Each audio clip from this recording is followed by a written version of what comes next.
Hello friends, good morning to all of you. आज जो मैं वीडियो डाल रहा हूँ इसमें ये कंपैरिजन है विटारा ब्रेज़ा डीज़ल और एस क्रॉस डीज़ल जो कि SHVS है, जो कि मैंने परचेज़ करी है अपने एक फ्रेंड से। 2018 मॉडल है और अल्फ़ा वेरिएंट है ये। और ये मेरी ब्रेज़ा जो कि आपने बाकी वीडियोस में भी देखी है। तो मैं एक्चुअली ढूंढ रहा था गाड़ी, कोई 6 लाख के करीब मुझे कोई गाड़ी मिल जाए, और मैं चाहता था कि वो गाड़ी भी मुझे टॉप मॉडल मिले।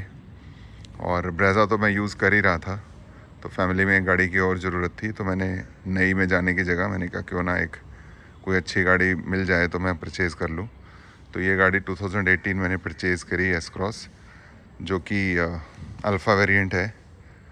और मेरे को ये भी था कि मुझे VDI की तरह, जैसे VDI मेरी गाड़ी है, इसमें मेरे को ZDI प्लस बनाया, फिर ZXI प्लस बनाया, काफ़ी टाइम वेस्ट हुआ और काफ़ी पैसे भी इसमें वेस्ट हुए। और इसीलिए मैंने सोचा कि क्यों ना मैं ऐसी गाड़ी लूँ जिसमें मुझे कुछ और अपडेट कुछ करना ना पड़े ज़्यादा। That's why I purchase this S cross alpha variant. अब मैंने दोनों गाड़ियाँ, क्योंकि ये मैंने गाड़ी चलाई है अपनी ब्रेज़ा डीज़ल, तो जब मैंने इसको ड्राइव करा तो मुझे दोनों में डिफरेंस लगा। डिफरेंस क्वालिटी का आपने वीडियोस दूसरी भी देखी हैं कि दोनों में डिफरेंस है, लंबा लेंथ भी इसकी ज़्यादा है ब्रेज़ा से। और ओवरऑल एक्सपीरियंस दोनों में, इसमें SHVS है जो कि आपको पता ही है कि क्लच, जैसे ही ट्रैफिक लाइट्स आते हैं तो हम क्लच को प्रेस करते हैं तो ये ऑफ हो जाती है ऑटोमेटिकली, दोबारा से क्लच को प्रेस करते हैं तो ऑन हो जाती है। तो ये इसका फ़ीचर मुझे अच्छा लगा। दूसरा, ओवरऑल इसकी एक प्रॉब्लम बस मुझे थोड़ी सी लगी कि इसकी ग्राउंड क्लियरेंस जो है 180 है, उसकी 200 है, तो थोड़ा सा टच होती है रैंप पे। और ये इसकी एक प्रॉब्लम मुझे लगी कि हाइट की, जैसे इसकी खुद की जो गाड़ी की जो ग्राउंड क्लियरेंस है वो थोड़ी कम है in comparison to Brezza.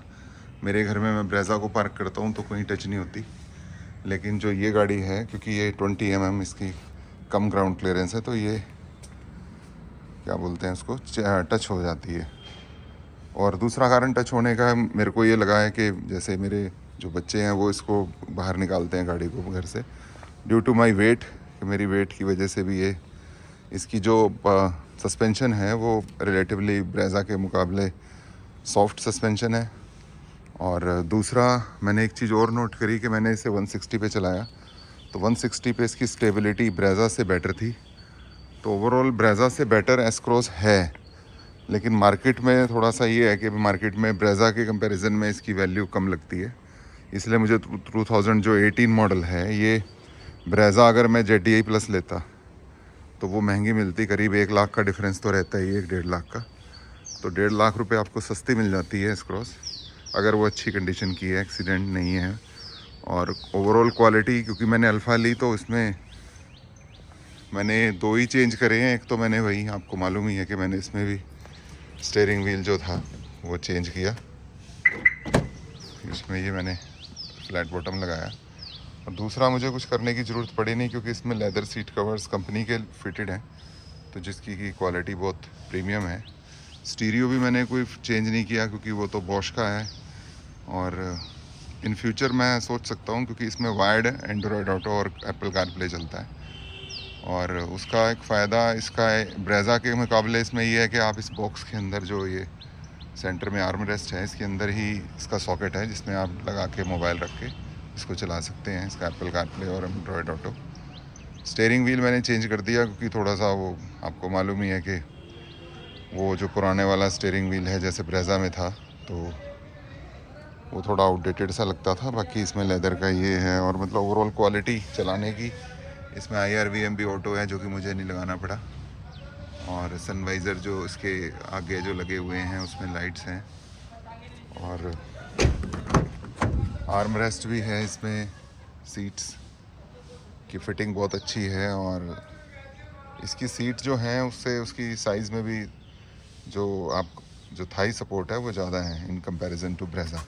Length गाड़ी की है ही ज़्यादा, आपको पता ही है। दूसरा, मैंने इसके अंदर ये ब्लैक में कर दिया है थोड़े दिन के लिए, थोड़ा डिफरेंट सा लगे, क्योंकि ये वाइट ही आता है, क्योंकि इसके साइड के जो डोर के रिक्वेस्ट सेंसर वाला जो, और ये चारों जो इसके डोर खोलने के हैं हैंडल्स, तो ये कम कलर बॉडी कलर्ड ही आते हैं।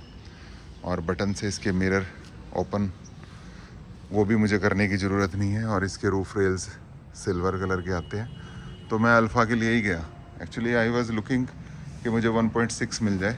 1.6 जो थी गाड़ी वो 15, 16, 17 तक आई, 17 में आई। लेकिन उसमें प्रॉब्लम ये थी कि आप उसका जो फ्रंट और रियर लुक था, रियर में तो खैर लाइट ही बदलनी पड़ती, फ्रंट में भी लाइट्स बदलते तो उसका बोनेट और साइड फेंडर्स और बम्पर आप लगा लीजिए करीब 1.5 लाख रुपए का खर्चा था। वो अगर मैं 1.6 लेता, 1.6 मैं चाह रहा था कि मिल जाए। लेकिन एक 10 ईयर का जो 10 साल का हमारे इधर है, मतलब मेरे अम्बाला में तो नहीं है लेकिन दिल्ली में है, दिल्ली के NCR जो है ये, तो उस इशू की वजह से मैंने 1.6 नहीं ली। तो ये 18 मॉडल है तो 28 तक तो ये दिल्ली में भी एंट्री करेगी। और अगर मैं 16 ले लेता तो वो 26 तक करती, 2 साल ही उसका वो रह जाता। और इसमें DRL हैं, बहुत ही सुंदर हैं इसकी DRL। लाइट जो है, लाइट का थ्रो ब्रेज़ा में जो मैंने ये लाइट्स लगाई हैं जो पेट्रोल ब्रेज़ा में थी उससे बेटर मुझे इसकी लगी। और चारों डिस्क हैं तो इसका कंट्रोल ब्रेज़ा से बेटर है। इसमें भी डायमंड कट के मुझे लोहे मिले, कंपनी फिटेड हैं, मुझे इसमें डालने पड़े थे। और जिनसे मैंने ली है उन्होंने पिराली के टायर डाले हुए हैं इसमें, तो मैंने चेंज करने का भी नहीं सोचा क्योंकि पिराली का जो टायर है उसका कॉस्ट, जो मैंने ये अपोलो के डाले थे उसके में काफ़ी डिफरेंस है, करीब डबल के बराबर डिफरेंस है। बाकी ओवरऑल मुझे क्वालिटी बस थोड़ी सी एक ही लगा मुझे इसमें कि इसकी हाइट जो, मतलब सॉरी, ग्राउंड क्लियरेंस का इशू रहा दोनों में। बाकी और कुछ नहीं है, ज़्यादा बेटर है ब्रेज़ा से, ओवरऑल मैं ये कहूँगा। बाकी आपके कोई क्वेश्चंस हैं आप मुझसे पूछ सकते हैं रिगार्डिंग ये S क्रॉस के। और ब्रेज़ा के तो आपको पता ही है कि मैंने काफ़ी इसमें किया है modifications. Thank you very much for watching my YouTube video.